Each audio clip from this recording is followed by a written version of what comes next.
حرانة ومكسلة تعملي غدا النهاردة؟ لأ، تعالي ما أقولك هتعملي معايا الأكلة دي. مش هتاخد معاكي أكتر من 10 دقايق. تنفع معاكي فطار غدا عشا، أكلة نص الليل. حلوة أوي أوي وبسيطة، وكل مكوناتها اقتصادية جدا. لو عملتيها على طريقتي بجد مش هتبطلي تعمليها.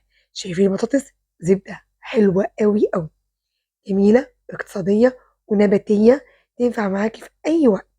تعالي باقول لِك أنا عملتها إزاي. لو عجبتِك يا قلب أختِك كومنت تشجيعي عشان أستمر في وصفاتي. يالّا نشوف مع بعض نكوّن من إيه. دايمًا باحب أقول مكوناتي عشان تعرفي أنتِ موجود عندِك إيه في بيتِك عشان تجهزي معايا الوصفة بتاعتي.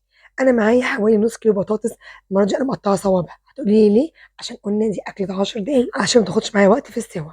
كمان معايا جزراية مبشورة، بصلاية كبيرة، فلفل ألوان، وفي فلفل كمان سبايسي، وهاحط كمان 2 طماطم مقطّعاهم كل قطع صغيرة، وحوالي 4 معالق زيت، والملح بتاعنا، وما ننساش الكزبرة، وكمان نُص معلقة كمون، ومعلقة توم كبيرة، وفلفل أسود.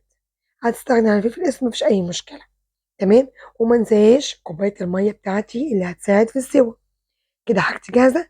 تعالوا أقول لكم هاعمل إيه. هنجيب كده الصينية بتاعتنا ويا ريت يكون ليها غطا، وما لهاش غطا يبقى ليها برضه حل معانا. هننزل عليها بالبطاطس بتاعتنا، قُلت ده نُص كيلو بطاطس مقطّعة صوابع علشان ما تاخدش معايا سوا، وأنزل بخضاري، تمام. كل الموجود عندي، ما فيش جزر ما فيش أي مشكلة. الأساسي عندي الطماطم والبصل والفلفل، تمام. كده أنزل طبعًا الكمية اللي أنتِ عايزاها، عاوزة تحطّي طماطم زيادة، عاوزة تحطّي فلفل زيادة، أصل الطماطم غالية، كفاية بس حبّيتين طماطم. وأنزل عليها بالفلفل الأسود، وكمان معايا الكمون والكزبرة، كل بهاراتي. ما عندكيش البهارات دي كلها، كفاية ملح وفلفل أسود أو ملح وكمون، تمام. أضبّط كده حاجتي، ومعلقة التوم مهمة جدًا في الوصفة دي، وال4 معالق زيت، وما انساش أنزل معاكم بنُص كوباية المَيّة. طبعًا نُص كوباية مَيّة ليه؟ عشان لمّا آجي أسويها لحد ما تسخن معايا الخضار هيبدأ ينزّل مَيّته من طماطم ومن فلفل. كده خلطت كله مع بعضه، وأبدأ أغطّيها وأحطها على النار من فوق. قلنا ما فيش غطا، وورق زبدة وورق فويل، تمام.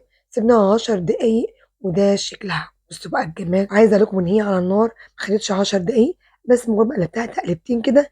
المهم تغطّي الصينية بتاعتِك وعلى النار من فوق، يعني نار مش عالية. سيبيها تستوي على البخار، ما تديهاش مَيّة تاني. إحنا حطينا بس نُص كوباية مَيّة في الأول، عشان أنا عارفة إن الطماطم هتنزّل مَيّة والفلفل هينزّل مَيّة. بُصّوا بقى، زبدة مستوية حلوة. الأكلة دي اقتصادية جدًا، ونباتية. أنتِ عايزة تخلّيها أكلة عادية ممكن تحطّي لها معلقة سمنة بلدي، بس إحنا بنقول أكلة اقتصادية. وما خدتش معانا 10 دقايق. حلوة أوي، هتعجبِك وتعجب أولادِك. الريحة يا جماعة مش قادرة أوصف لكم. ما تكتروش مَيّة، لإن مش عايزاها تكون فيها مَيّة كتير. هي كفاية نُص كوباية مع السوايل نازلة من الخضار. بألف هنا، وأتمنى تكون الأكلة النهارده عجبتكم.